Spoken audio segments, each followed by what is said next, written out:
Hey guys, it's your girl Kizzy Rock, and yes, Kizzy Rock is my birth given name. Happy Sunday! Happy Sunday, guys. I want to say hey to all my subscribers, new as well as seasoned. I got a word for you. Tap in. So, guys, today I want to talk to you all about being able to hold your tongue before you respond too quickly. In fact, sometimes maybe not respond at all. It just depends. Now, let me tell you, right? Because I tell you guys all the time, I'm honest, and I always tell you guys that patience is not one of my strongest points in holding this mouth. Let's say God gave your girl a mouth to speak, right? A mouth to be a vessel, a messenger. And then there's times where he's telling me to close his mouth, and I'm like, whew. So you're talking about a difficult thing for me. Very difficult. Even when I have to be intentional about it, it's still difficult. So, well, I don't know, like if you guys have ever went to therapy or maybe heard on YouTube that your therapist would say something like, okay, when you feel that rise, when somebody have said something to you or offended you, walk off, go into the room, calm down, and then come back and respond maybe about 10 minutes later, right? I've heard that several times just in general. But let me tell you what happens with me when I go into the room and I'm trying to wait 10 minutes, but I'm looking at my watch like, okay, 9 more minutes, 8, 7, 6. But in that whole time, I'm bubbling over. So it's like I have to get it out. So first of all, I'm not going to wait till the 10 minutes. I'm going to swing the door open and I'm going to let you have it, right? So for me, the calm down period, it doesn't work. I bubble over. So for me, I would have to remove myself out of the environment completely. Because if I know you're in the other room and you've done pissed me off, and now I'm sitting up in this room trying to wait for 10 minutes. Oh, okay. So it's important to learn that we have to do, first of all, what works for us. Again, we're all different. So going off somewhere in the next room for 10 minutes, it just doesn't work for me. It may not work for you. So find what works for you. Is it turning on your worship music? Is it turning on nature? You guys know I love rain. So I'm constantly on YouTube listening to different rain videos and recordings, or leaving, whatever you got to do. But the point of the matter is there are certain situations where it's going to be more beneficial for you not to respond. And my God, is that hard? Now, that's not hard for everyone. Because remember, we all are different. So some of my very quiet, shy, meek, kind of afraid to express themselves, that's not even a bad thing or a knock or a diss. What I'm saying is that we really are really different. We're different people. And then it also depends on sometimes our circumstances. Like some people were raised in a household where the mother was basically, she couldn't respond to anything, right? So they picked up and they're conditioned to that. And then some of us were raised in households where our mother just ran the household and ran her mouth. And before we know it, we picked up and we think that's normal, etc. So it's no right or wrong. It's just conditioning. But I want to say this to my very quiet, shy people who are used to holding everything in. That's very toxic. It's just as toxic as the people who fly off the handle. Because the people who fly off the handle with their mouths, you can literally ruin so many blessings. Like if you say the wrong thing and you can't take that thing back, you can ruin blessings, you can ruin relationships, and no matter how much apologies that you try to put behind it, that blessing is gone. So for one, it may be God allowing you to lose that blessing so he can try to condition you to make you understand, like, listen, you're going to keep losing blessings. You're going to keep losing jobs. You're going to keep until you get to the point where you are intentional about allowing me to work in this area. But then there's the individuals, again, who hold everything in. Well, on the flip side, the people who let it all out, they lose things externally, where you're damaging yourself internally. So you're holding all that toxic stuff in.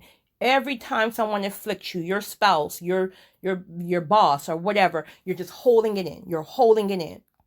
Now I'm going to tell you guys, don't sleep on those quiet people, because if you guys don't know quiet people, like listen, they may not fly off the handle all the time, but get them pissed enough. You're going to get it for whatever you did and the other 1,037 people prior to you who offended them, even when they were 9. So you, be careful with those quiet people. I'm telling you guys. I'm telling you, right? But when you're holding all that stuff in, like you're creating toxic in your bodies, and before you know it, that thing can develop into certain diseases and things like that. So find a way that's healthy for you to get it out. Even if you just have to get a journal and write it on a piece of paper, but it has to leave you.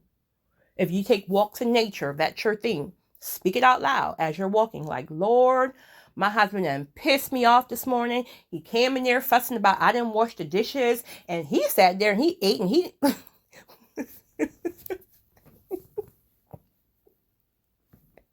I don't know why I just had a vision of somebody walking in the forest down this path, talking to God by themselves and really pissed and like rolling their eyes. I had a vision of that just now, right?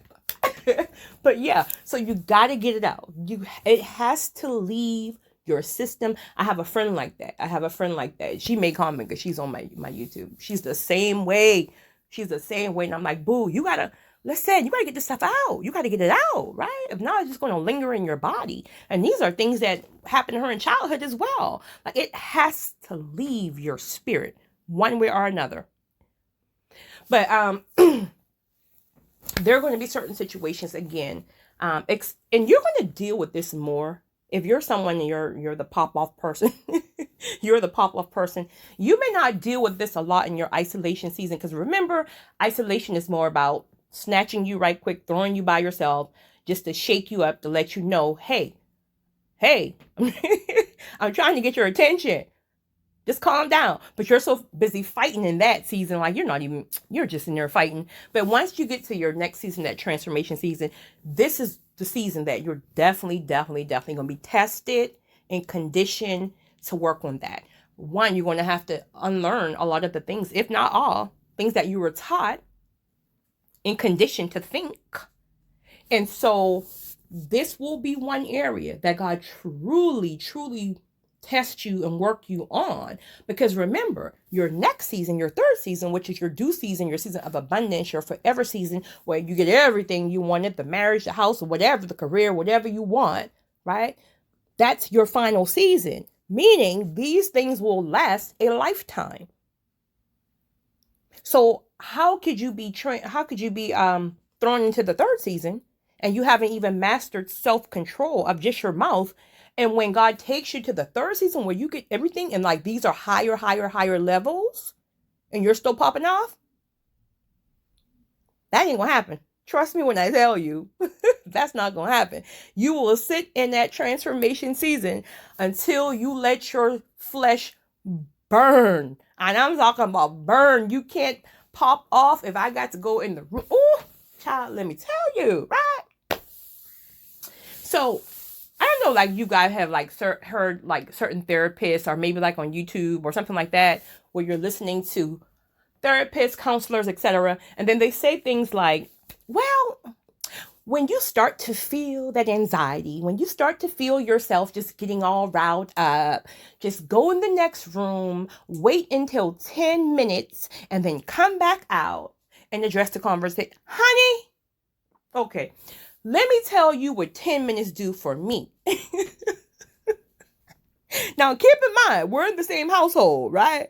So if I got to go in the next room and I still mentally know that you're in the house, so now I'm watching my clock. Okay, 9 minutes, 9 minutes, 20 seconds, 8 minutes, 7 minutes, 6. Girl, let me tell you something. By the time I even hit probably 5, down to 5 more minutes, I'm flying out that room, right? And I'm going to let you have it. Point blank, period. I'm going to let you have it. I'm going to let you have it. So that's not going to work for me, because if I'm in the other room waiting, I'm just bubbling over further. So I personally would have to leave out of the house and then maybe come back some hours later, or whenever God done got this sense of mind ironed out some kind of way, right? So it's about finding what works for you. Again, we all are different. So that's why it's important to make sure that if something doesn't work for you, you just don't throw it away. You find what works for you. Waiting in the next room 10 minutes for me is just that. I'm telling you, that's just not gonna work. That's just not going to work, because I'm in there talking to myself. I'm preparing what I'm going to say to you when I come out the room. Like,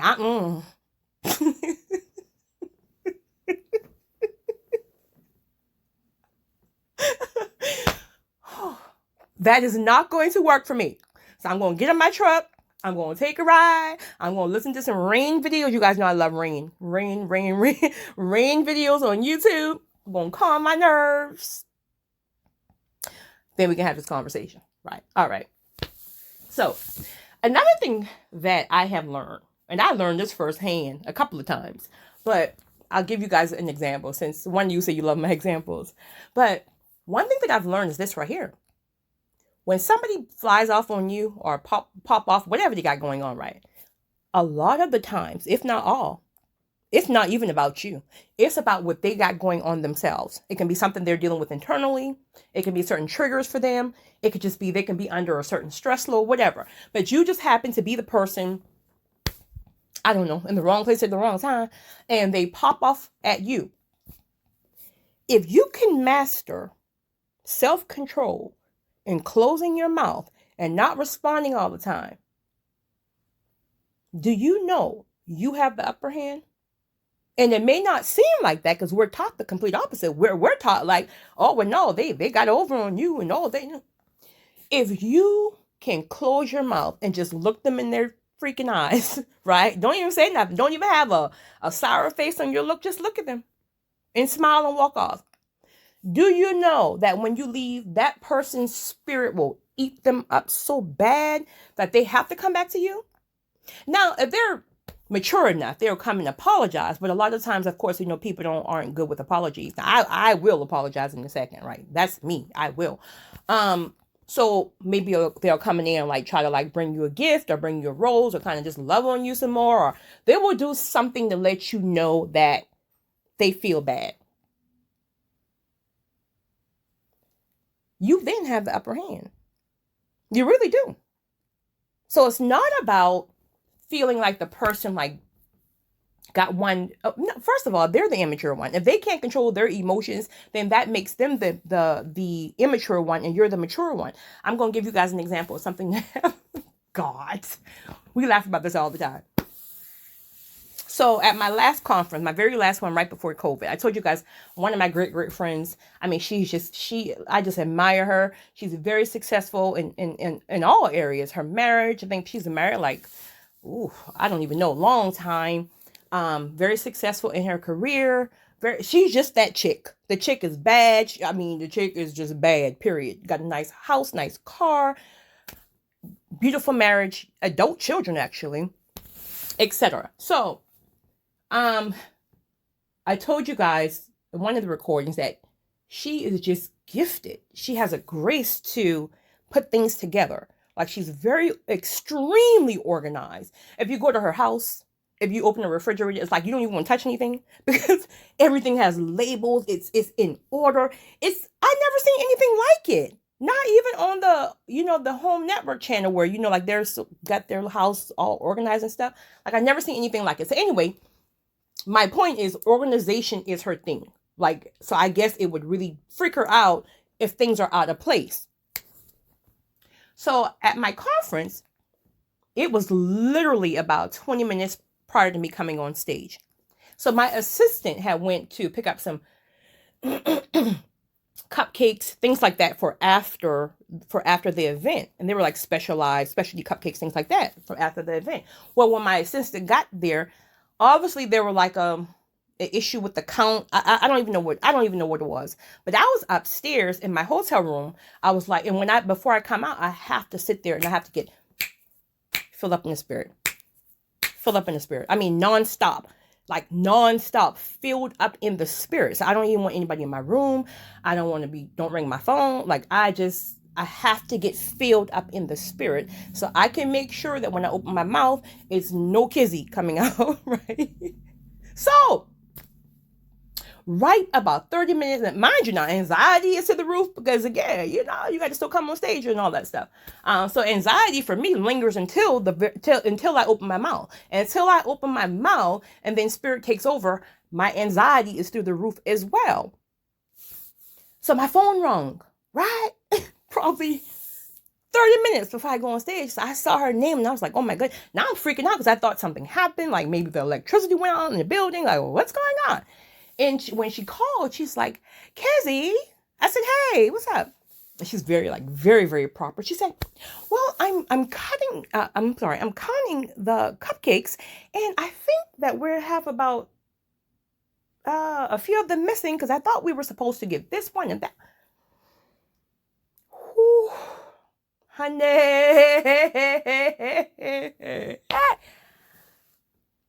listen, I don't even remember what I said. I just knew it wasn't too nice. And it was just more to the point of like, girl, sis, like, you know I love you, but you're calling me about some cupcakes? If you don't find a butter knife and fillet those cupcakes.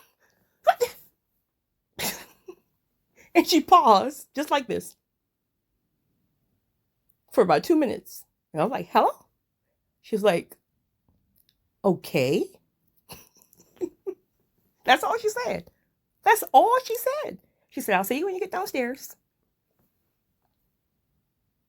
Now, I'm not even in the spirit anymore. I'm just like, Lord, oh my goodness. So anyway, I finally got downstairs. And of course, everything was just normal. Everything was normal. She made sure everything was good, whole 9 yards. And of course, I didn't think any more about it because I'm now on the stage. I'm speaking after the event. It was very successful. We hugged like, we did it. There was like no type of nothing, no type of feelings. But honey, the next morning when I opened my eyes, the conviction started. I said, oh my goodness. Tried to go all throughout the day, convicted. So I had to call her phone. I was like, listen, sis, listen. I understand. I have to understand, again, that we all are different. Personally, I'm not worried about nothing being that extremely organized. I'm more the person like, listen, if you didn't get there in time, you just don't get whatever you miss, right? But that's not her. She is of order. She's a numbers person. That's her lane. So if that's her lane, I have to respect that that's important to her. But my thing was, it just wasn't the time. But how was she supposed to know that I would freak out about her calling me about some cupcakes, right? But the point of the matter is, I apologized to her and we made it right. But my spirit ate at me so bad until I called her. I'm like, girl, you out here helping me. You're helping me, right? You're helping me. And I'm sitting here going off the handle about some. So, truth of the matter is, if you can just, and that moment taught me that if you close your mouth, God will fight for you and that spirit will eat and convict at the person who have wronged you. And again, wrong doesn't always mean it's intentional. Sometimes it's just that, you happen to be the person in the way at the wrong time and you can kind of get it, but you have to still be mature enough to go back and apologize. You just have to. There's no way around it. So I've been practicing that. And I must say, like, at least the last 4 times, I'll say 4 times in the last 5 months, I've been intentional about that. And my God, was it hard. But all I could keep saying was, Holy Spirit, fill me up. Holy Spirit, fill me up. Holy Spirit, fill me up. And I would leave and I would come back or whatever the case may be. And it's always the same thing. The person feels so bad that they're loving on you more. They're trying to do this to you more. And right at that point, you know where you got them. But at the same time, you need to let them know that I don't want 1,000 flowers if it's coming from guilt. All I really want is an apology because I understand we all are human. We all carry different loads. And one thing I'll tell you this, the people who don't carry your load will never, ever understand the pressure that your load has. So this is why when you are also in charge at certain careers and jobs and stuff like that, if you're always on edge or always on 10, or maybe you're a manager at, fast food or something like that, your staff they will never understand that pressure you carry. In fact, they will always kind of be saying little things to you like, you always this and you always that, because they don't get it. They don't get it. But now when you sit down and you have a staff meeting with your other managers, you all understand each other. So it's important that you are able to explain to people, like, listen, I'm sorry. Like I gave my employees Christmas bonuses. And the very first thing I said was like, listen, I know I may not always be the easiest person. Again, I don't expect y'all to understand that, because when y'all go home at night, y'all can close your eyes and the job is done. Right? It's never done with me. So I have to always be on top of things. I have to always be on top of y'all. But I appreciate you, because when I bring something to your attention, boom, it's addressed. All the time. So here's a Christmas bonus, X, Y, and Z. And then ironically, I saw that on Ricky Smiley YouTube channel, the same thing had just happened. Now I'm sure his staff got way more of a bonus. But the very first thing he said to them was, he said, I know I'm difficult. And they all busted out laughing, were like, yes, you are. But again, it's never intentional. We all carry different loads. Everybody wants to go higher. People want to be more successful, and they want this and they want more of that and more of that and more of that. That stuff comes with pressure. Because most importantly, God is trusting you with that. So you have to steward properly. And most people don't understand the importance of order. And so they don't really want to live by that. So now they want to look at you like you're the Looney Tune, rather than understanding that the pressure is on the person who's at the top. This is why everybody can eat. I don't even know why I got to that, but somebody must have needed that. I don't know. Give your staff a bonus. Give your employees some bonus, honey. But so I just wanted to share that. It's so very important for us to make sure that we're not popping off. And again, we're human. So if you do that, don't just sit there and waddle like, oh God, I just never want to take me to the next level because I can't just go. Honey, you're probably gonna pop off and get convicted for the rest of your life, right? It just needs to be less and less and less and less and less. So ask God to give you grace to not pop off. And again, it's important to speak up for yourself. I'm not saying that. You know what I'm talking about. I'm talking about popping off, right? So ask God to give you grace not to pop off with every little thing. Next, if the people around you don't really understand the pressure that you carry or certain anxieties and things you may deal with during certain times, it's important to help them to understand that. That way, when it happens, now they can, like with my girlfriend, for example, now next time we do a conference and if she calls me about, I don't know, some water cups, next time she'd be like, girl, bye. Like, girl, I'll talk to you tomorrow. She wouldn't take it personal. And I would still, of course, apologize, but she's not taking it personal. Because sometimes when we pop off at people, they take it personal. I have a staff like that, right? She's only been working for me now for about 4 months, and she's amazing. She's absolutely amazing. But she's extremely sensitive, coming from a sensitive person, right? But she's extremely sensitive.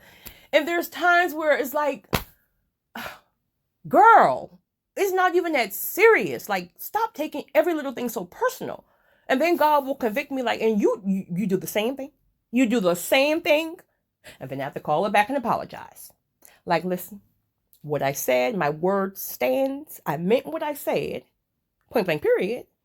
But I apologize for my delivery and my tone. Truly I do. And then she said something to me that convicted me. And she's like, I just want to be honest. She said, normally people,